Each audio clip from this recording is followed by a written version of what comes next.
2025-এ class 12-এ সংস্কৃত subject যেটা, সেই সংস্কৃত সাবজেক্টে 2025-এ আমি আজকে প্রথম অধ্যায় আর্যবর্তনম অধ্যায় থেকে ত্রিবিক্রম ভট্টের লেখা এমসিকিউ এসে এবং যে বড় প্রশ্নগুলো ইম্পর্টেন্ট 2025-এ এর মধ্যে আসবে।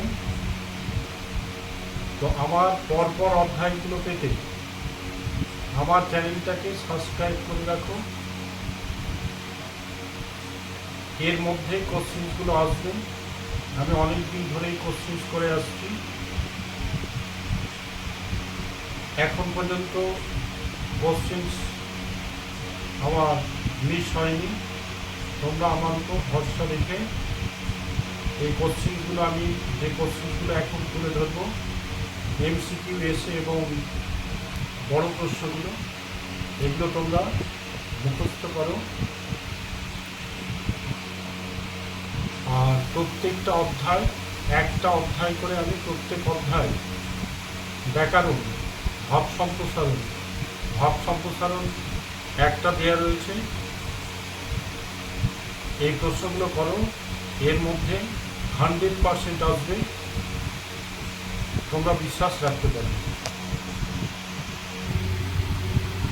আর সংস্কৃত সাবজেক্ট ক্লাস 12 প্রথম যে অধ্যায় আর্যবর্তনম, এখান থেকে যে এমসিকিউগুলো 2025-এ সম্ভাবনা রয়েছে, এই প্রশ্নগুলো তোমরা আমার উপর বিশ্বাস রেখে করো। আর্যবর্তনম এর রচয়িতাকে ত্রিবিক্রম ভট্ট। নূপুর ও পুরের সামনে প্রযোজ্য বিশেষণটি হল সদাচরণ মণ্ডল।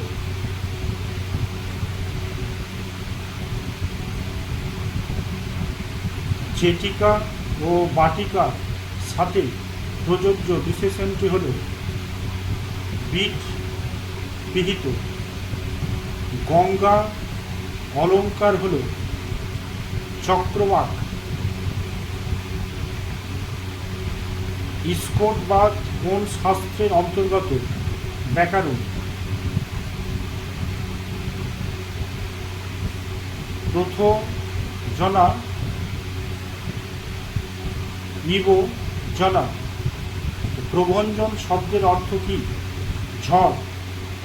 বনভূমি পক্ষে গুলা বৃদ্ধি শব্দের অর্থ হল প্লিহার। ও অরণ্য পক্ষে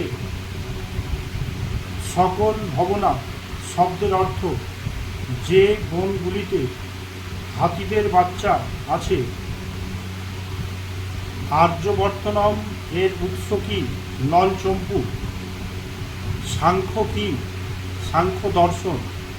বৃক্ষ শাখা বিপল্লব হয় ফাল্গুন মাসে, মানে গাছের পাতা কোন মাসে ঝরে পড়ে? ফাল্গুন মাসে। পশুপতি হল মহেশ্বর। এগুলো সব এমসিকিউ প্রশ্ন, আমি শুধু উত্তরগুলো করে দিয়েছি। এরকম 4টে অপশনস থাকবে, যে উত্তরগুলো বলছি সেগুলো তো তোমরা ঠিক দিলে, লিখলেই এগুলো রাইট হবে, আর এর মধ্যেই আসবে। এগুলো সব এমসিকিউ প্রশ্ন। চম্পু শব্দের অর্থ হল গদ্য পদ্য মিশ্রিত বাক্য। এবার হচ্ছে এগুলো উপরে যেগুলো বলা হলো সেগুলো হচ্ছে এমসিকিউ আকারের প্রশ্ন প্রথম অধ্যায় থেকে, এবং সংক্ষিপ্ত উত্তর ভিত্তিক প্রশ্নাবলী। আর্যবর্তনম প্রবন্ধের রচয়িতাকে ত্রিবিক্রম ভট্ট। তোমরা এক বাক্যে উত্তর দেবে, আমি শর্টকাটের জন্য শুধু একটা শব্দের উত্তরটা দিয়েছি। তো আর্যবর্তনম প্রবন্ধের রচয়িতা কে? ত্রিবিক্রম ভট্ট। আর্যবর্ত বলতে কোন অঞ্চলকে বোঝায়? হিমালয় থেকে দক্ষিণে এবং বিন্ধ্যাচল থেকে উত্তরের মধ্যবর্তী অঞ্চলকে আর্যবর্ত বলা হয়। চম্পু কাব্য কাকে বলে? গদ্য ও পদ্যে রচিত কাব্যকে চম্পু কাব্য বলে। উপভোগ স্থান রূপে আর্যবর্ত কার সাথে তুলনীয়? স্বর্গের সাথে তুলনীয়। নাগলোক শব্দের অর্থ কি? স্বর্গলোক। সাংখ্যে ভূত বিকার বা কি? এই জগৎ পঞ্চভূতের বিকার বা রূপান্তর।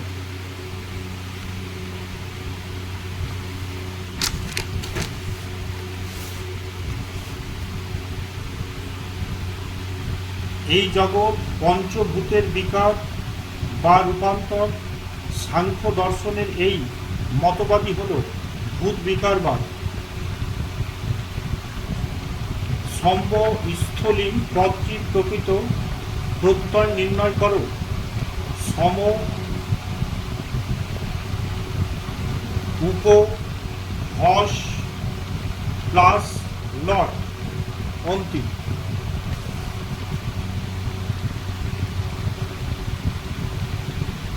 নগা পদটি সংস্কৃত প্রতিশব্দ লেখো। পর্বত। আর্যবর্তনম এর উৎস কি? আর্যবর্তনম ত্রিবিক্রম ভট্টের লেখা নলচম্পু।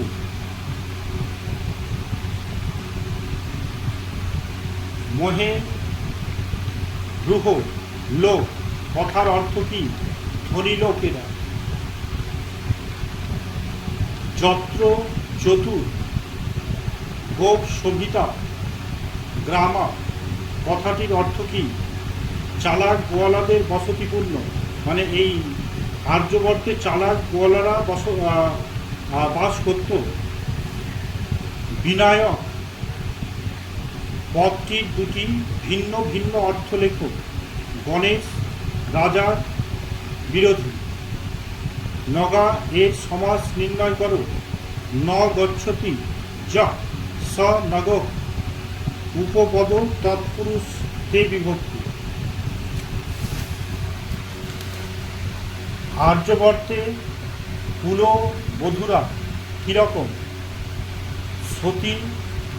সতীব্রত পালন করার ফলে এরা সাধ্বী। আকর পদের সংস্কৃত প্রতিশব্দ কি? নিধি। লালন শব্দটির অর্থ কি? অলঙ্কার। এ হচ্ছে এসে প্রশ্ন 2025-এ এগুলোর মধ্যে আসবে এবং বিশ্লেষণধর্মী এবং বর্ণনাধর্মী উত্তর ভিত্তিক প্রশ্নাবলী। আর্যবর্ত থেকে যে বড় নোটগুলো আসার সম্ভাবনা 2025-এ, তার মধ্যে হচ্ছে আর্যবর্তনম অনুসারে আর্যবর্ত প্রজাদের দীর্ঘ জীবনের বর্ণনা দেয়। 2 নম্বর হচ্ছে আর্যবর্তনম নামক কাব্যাংশে আর্যবর্তে গ্রাম ও শহরের বর্ণনা দাও। 3 নম্বর আর্যবর্ত কীভাবে স্বর্গলোককেও ছাপিয়ে গিয়েছিল কবি ত্রিবিক্রম ভট্টের আর্যবর্তনম অনুসারে বুঝিয়ে দাও। তো আমি এই আর্যবর্ত পুরো গল্পটাই ভিডিওর মাধ্যমে তোমাদের দিয়ে দেবো। ওই গল্পটা যদি শোনো তাহলে এখানে যেগুলো এমসিকিউ এবং এসে এবং ব্রড প্রশ্নগুলো রয়েছে, এই ব্রড প্রশ্নগুলো তোমরা এমনি বানিয়ে লেখার ক্ষমতা তৈরি হবে, এটুকু আশা রাখছি। পরপর ভিডিওগুলো পেতে সংস্কৃতে আমার চ্যানেলটাকে ফলো করো, সাবস্ক্রাইব করো, শেয়ার করো।